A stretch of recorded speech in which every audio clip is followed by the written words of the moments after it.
हरि ओम।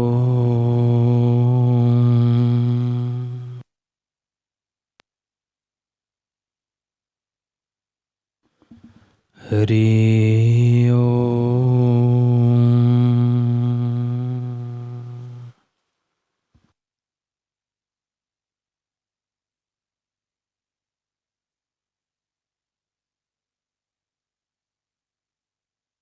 हरि ओम।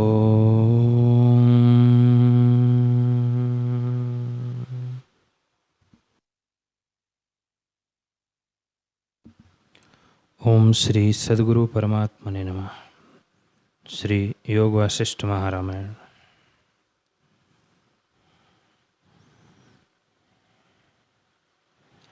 श्री वशिष्ठ जी बोले, हे राम जी, चैतन्य आकाश शांत रूप है, उसमें सृष्टि नहीं बनी, और जब कुछ उपजा नहीं तो नष्ट भी नहीं होता।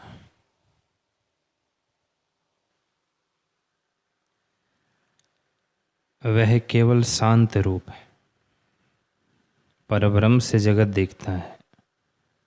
कोई जैसे बालक मनोराज से आकाश में पुतलियां रचे तो आकाश में कुछ नहीं बना, परंतु उसके संकल्प में है। वैसे ही यह विश्व मन रूपी बालक ने रचा है। उसके रचे हुए में ज्ञानवान को शून्यता भासित होती है। हे राम जी, संकल्प मात्र से ही सृष्टि हुई है। जब इसका संकल्प नष्ट होता है तब शांत पद शेष रहता है। निरंकार सत्ता मात्र असत की तरह स्थित है। फिर उस चिन्मात्र अद्वैत में अहंता करके जगत भासित होता है। जब अहम भाव उठता है तब जगत भासित होता है, और जब स्वरूप का साक्षात्कार होता है तब अहंता रूप भ्रम मिट जाता है।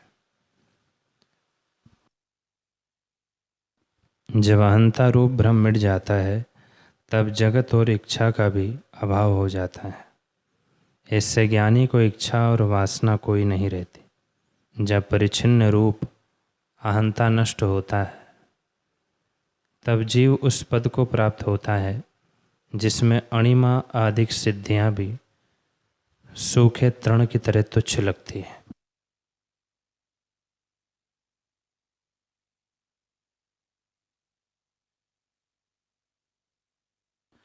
वह ऐसा आनंद रूप है जिसमें ब्रह्मादिक का सुख भी तृण समान लगता है। हे राम जी, जिसको ऐसा ब्रह्मानंद पद प्राप्त हुआ है उसको फिर किसी की इच्छा नहीं रहती। मारने वाले विष आदि पदार्थ उसको मृतक नहीं करते, और जिलाने वाले पदार्थ अमृत आदिक नहीं जिलाते। केवल निर्वाण पद में उसकी स्थिति है। राम जी, जिस पुरुष को संपूर्ण संसार से वैराग्य हुआ है उसको संसार के पदार्थ सुखदायक नहीं लगते, मिथ्या जान पड़ते हैं।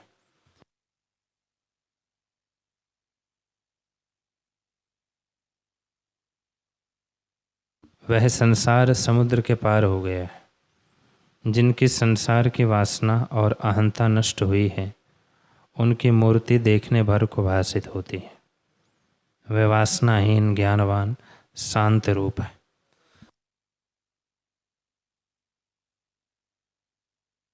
हे राम जी, इच्छा ही बंधन है। जब इच्छा का अभाव हो तब आनंद हो। इच्छा भी तब उठती है जब जीव संसार को सत्य जानता है और संसार की सत्यता अहंता से प्रतीत होती है। जब अहंता रूपी बीज नष्ट हो तब निर्वाण पद की प्राप्ति हो। हे राम जी, संसार कुछ बना नहीं, ब्रह्म से सिद्ध हुआ है। सभी ब्रह्म है। उस परमात्मा में जो परिच्छिन्न अहंता उत्पन्न हुई वही उपाधि है। हे राम जी, बुद्धि आदि जितने दृश्य हैं ये जिसको अपने में स्वाद नहीं देते और जो आकाश की तरह निसंग रहता है उसको संत मुक्त रूप कहते हैं। हे राम जी, यह अहंता अविचार से उपजती है और विचार करने से असत्य हो जाती है। वास्तव में अहंता दुख देती है। इससे तुम निरंकार होकर चेष्टा करो। जैसे यंत्र की पुतली अहम अभिमान से रहित चेष्टा करती है, वैसे ही तुम निरंकार होकर चेष्टा करो और अपने स्वरूप में स्थित हो। तब व्यवहार और अव्यवहार तुमको तुल्य हो जाएगा। जैसे पवन को स्पंदन निस्पंद दोनों तुल्य होते हैं, वैसे ही तुमको तुल्य हो जाएगा और अहंकार से रहित तुम्हारी चेष्टा होगी। अहंता ही दुख है। जब अहंता का नाश होगा तब तुम शांत, निर्मल और अनामय पद को प्राप्त होंगे।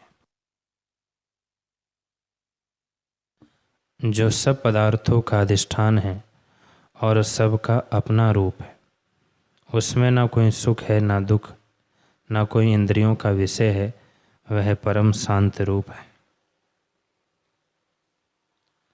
हे राम जी, जो ज्ञानवान पुरुष हैं वह निरावरण अर्थात दोनों आवरणों से रहित है। एक अस्त्वापादक आवरण है और दूसरा अभानापादक आवरण। जब आत्म ब्रह्म की सत्यता हृदय में ना भाषित हो, वह अस्त्वापादक है, और जब आत्मा की सत्यता हृदय में भाषित हो परंतु दृढ़ प्रत्यक्ष ना भाषित हो, वह अभानापादक आवरण है। अस्त्वापादक आवरण अज्ञानी को होता है और अभानापादक आवरण जिज्ञासु को, पर ज्ञानवान को ये दोनों आवरण नहीं रहते। इससे वह निरावरण, शांत रूप, आकाशवत निर्मल और निरालंब होता है। किसी गुणत्व के आश्रित नहीं होता। उसका एक द्वैत भ्रम नष्ट हो जाता है, क्योंकि उसने आत्मरूपी तीर्थ में स्नान किया है, जो अपवित्र को भी पवित्र कर देता है।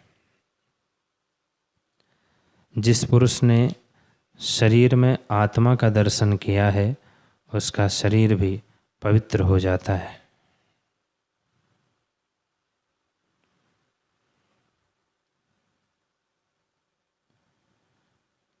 ऐसे पुरुष को शरीर की सत्यता नहीं होती और संसार भी नहीं रहता। आत्मा का साक्षात्कार होने से सब इच्छाएं नष्ट हो जाती हैं और सब ब्रह्म ही देख पड़ता है। द्वैत कुछ नहीं रहता। सब आत्मस्वरूप है, पर उसमें संकल्प से नाना प्रकार की सृष्टि भाषित होती है। हे राम जी, तुम संकल्प की ओर मत जाओ, क्योंकि चित्त की वृत्ति क्षण क्षण में बदलती है और अनंत योजन पर्यंत चली जाती है। जो उसका अनुभव करने वाली सत्ता मध्य में है और जिसके आश्रय से वह जाती है, वह चिन्मात्र तुम्हारा स्वरूप है। जब तुम उसमें स्थित होकर देखोगे, तब अहम या इच्छा फुरने में भी ब्रह्म सत्ता भाषित होगी। हे राम जी, यह संबित सदा प्रकाश रूप चित्त के क्षोभ से रहित और द्वैत रूप विकार से रहित शुद्ध है। जितने प्रकाश हैं उनके विरोधी भी हैं। जैसे दीपक का विरोधी पवन है जो निर्वाण करता है, सूर्य का विरोधी केतु है जो उसे घेर लेता है। महाप्रलय में सब प्रकाश तम रूप हो जाते हैं, पर आत्म प्रकाश नित्य सिद्ध है। वह तम को भी प्रकाशित करता है और सदा ज्ञान रूप एक रस है। उसको त्याग कर और किसी ओर ना लगना। हे राम जी, सब दृश्य मिथ्या है। जिसे रस्सी में सर्प और सीपी में रूपा कल्पित हो, जब तुम जाग कर देखोगे तब सबका अभाव हो जाएगा। जैसे वंध्या के पुत्र के रूप का अभाव है, वैसे ही सब विश्व मिथ्या भाषित होगा, क्योंकि वह है ही नहीं। ब्रह्मात्र स्वप्न के नाई अविचार सिद्ध है। विचार करने से वह आत्मा ही है, भिन्न नहीं। जैसे स्वप्न की सृष्टि अनुभव से भिन्न नहीं होती, वैसे ही यह आत्मस्वरूप विश्व भी ज्ञान मात्र है। सब अहम मम देह इंद्रियादिक भी ज्ञान मात्र है, दृश्य कुछ दूसरी वस्तु नहीं। जब ऐसे निश्चय करोगे तब विगत शोक और मोह से भी रहित होंगे और परमार्थ सत्ता ज्यों के त्यों भासित होगी। जैसे समुद्र में तरंग उठते हैं, वैसे ही आत्मा में दृश्य उठता है, वह उसका रूप है, और जो भिन्न भासित हो वह मिथ्या है। सब सृष्टि इस मनुष्य के हृदय में स्थित है, पर अज्ञान से बाहर भासित होती है। जैसे स्वप्न की सृष्टि अपने भीतर होती है और अपना स्वरूप होती है, पर निद्रा दोष से बाहर जान पड़ती है, और जब जागता है तब अपना स्वरूप भासित होता है। वैसे ही जागृत सृष्टि भी विचार करने से अपने अनुभव में भासित होती है। इससे स्थिर होकर देखो कि यह आत्मा सर्वदा जागती ज्योति है, उसको त्याग कर और किसी के लिए यत्न करना व्यर्थ है।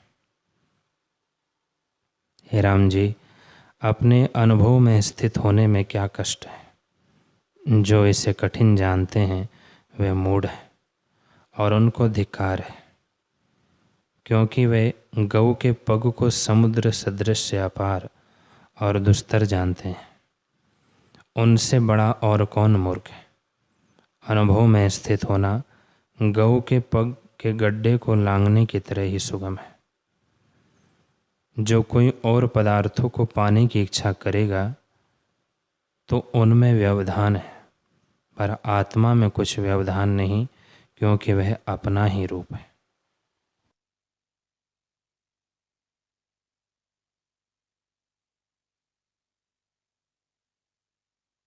हे राम जी, जिन पुरुषों ने आत्मा में स्थिति पाई है उनको मोक्ष की इच्छा भी नहीं होती, तो स्वर्ग आदि की इच्छा कैसे हो।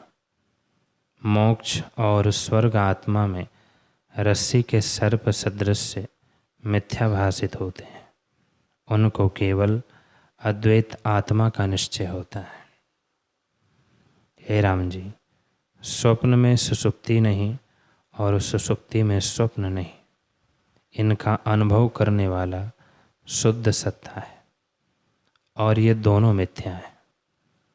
ज्ञानियों को निर्वाण और जीना दोनों तुल्य है, ऐसा जानकर वे किसी की इच्छा नहीं करते। यह प्रपंच उनको खरगोश के सींग और वंध्या के पुत्र सा मिथ्या प्रतीत होता है। हे राम जी, हमको तो संसार सदा आकाश रूप लगता है। यदि तुम कहो कि उपदेश क्यों करते हो, तो हमको कुछ आभास नहीं, तुम्हारी इच्छा तुमको वशिष्ठ रूप होकर उपदेश करती है। हमको विश्व सदा शून्य रूप भासमान है। अज्ञानी हमको चेष्टा करते भी जानते हैं, पर हमारे निश्चय में चेष्टा भी नहीं और हमारी चेष्टा कुछ अर्थाकार भी नहीं।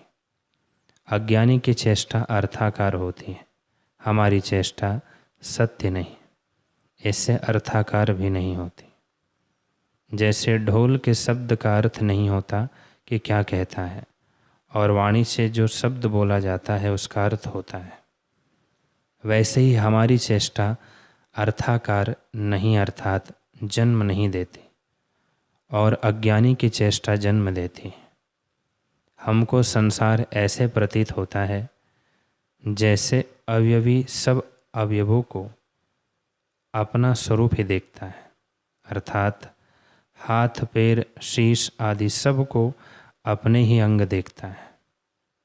हे राम जी, जगत में एक ऐसे जीव देखते हैं जिनको हम स्वप्न के जीव समझ पड़ते हैं, और हमको वे शून्य आकाश सदृश से प्रतीत होते हैं। उनकी दृष्टि में हम नाना प्रकार की चेष्टा करते दिखते हैं।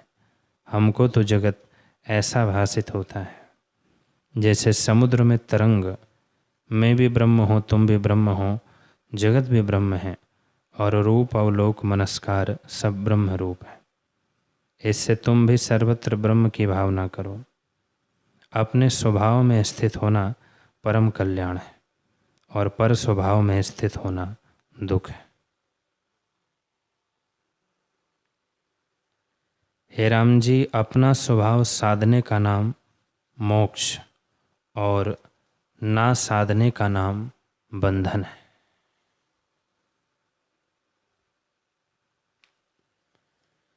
हे राम जी, धन, मित्र, कर्म आदि कोई पदार्थ उपकार नहीं करता, केवल अपना पुरुषार्थ ही उपकार करता है, अर्थात काम आता है। अतएव अपने चैतन्य स्वभाव में स्थित होना और पर स्वभाव का त्याग करना ठीक है। जब अपने स्वभाव में स्थित होंगे तब सब अपना ही स्वरूप प्रतीत होगा। जो स्वरूप से भिन्न होकर देखो तो ना मैं हूँ, ना तुम हो और न जगत है, सब ब्रह्म मात्र और मृग तृष्णा के जल सदृश से भासता है।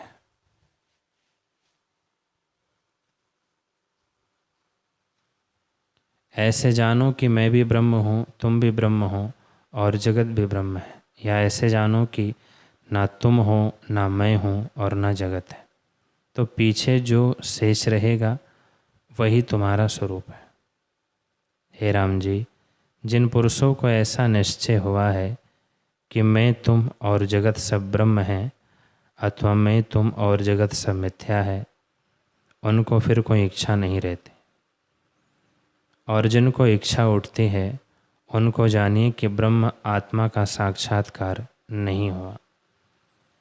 जब भोगों की वासना निवृत्त हो और संसार नीरस हो जाए तब जानिए कि यह संसार से पार हुआ अथवा होगा।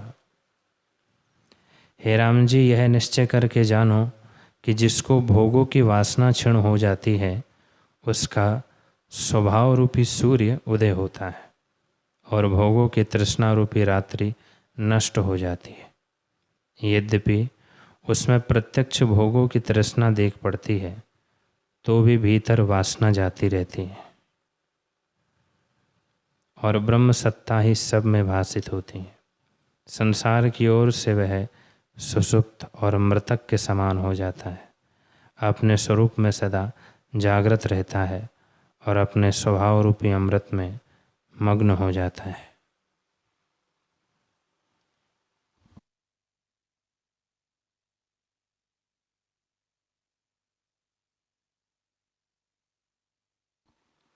हे राम जी, रूप, अवलोक और मनस्कार ये पर स्वभाव हैं, इनको ब्रह्म रूप जानो। पर स्वभाव क्या है और ब्रह्म रूप क्या है यह भी सुनो। हे राम जी, तुम्हारा स्वरूप शुद्ध आकाश है और उसमें जो रूप, अवलोक और मनस्कार दिखते हैं वे माया से उपजे हैं।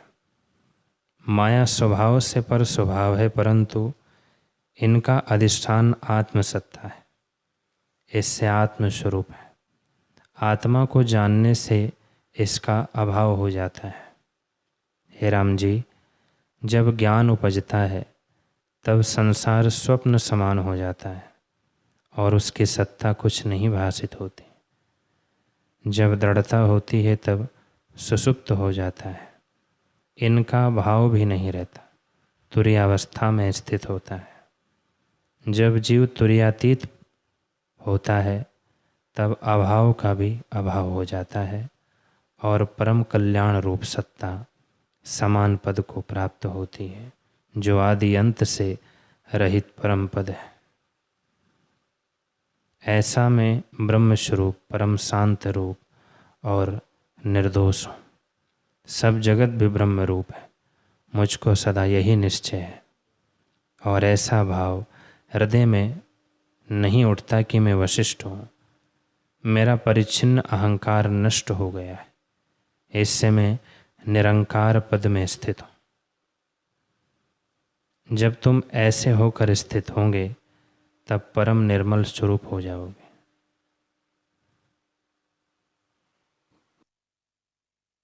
जैसे शरत काल का आकाश निर्मल होता है वैसे ही तुम भी शोभित होंगे।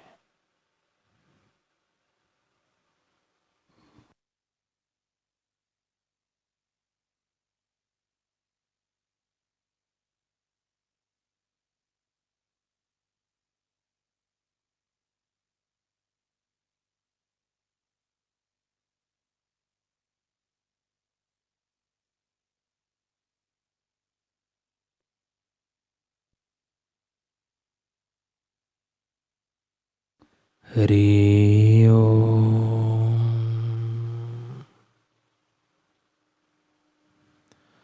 हरि ओम। ओम पूर्णमदः पूर्णमिदं पूर्णात् पूर्णमुदच्यते पूर्णस्य पूर्णमादाय पूर्णमेवावशिष्यते। ओम शांति शांति शांति। श्री सद्गुरुदेव भगवान की जय।